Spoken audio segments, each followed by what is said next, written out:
Welcome to পাখি রান্নাঘর blog. আপনাদের সাথে আজকে আবার রেসিপি নিয়ে এসেছি মরলা মাছের ঝাল।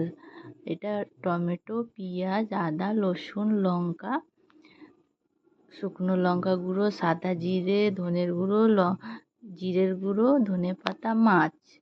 এটা মশলা করে নেব। এর সাথে ধনের গুঁড়ো দিয়ে দেব, জিরার গুঁড়ো দিয়ে দেব, আর একটু শুকনো লঙ্কার গুঁড়ো দিয়ে দেব।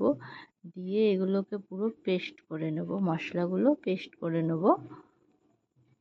পেস্ট করার পর মাছে দেব নুন, পরিমাণ মতো নুন, হলুদ, কাঁচা সর্ষের তেল, মশলা, যে মশলাগুলো আপনাদের দেখিয়েছি পেস্ট করে নিয়েছি।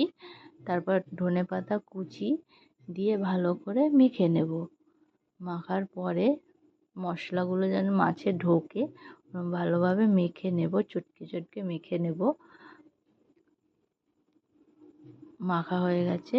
তারপর কড়াইতে তেল দিয়ে কালো জিরে দিয়ে দেব ফোড়নে। কালো জিরে দেওয়ার পরে মাছগুলো দিয়ে দেব। দেওয়ার পরে ভালো করে তেলে নাড়াচাড়া দিয়ে কষিয়ে নেব।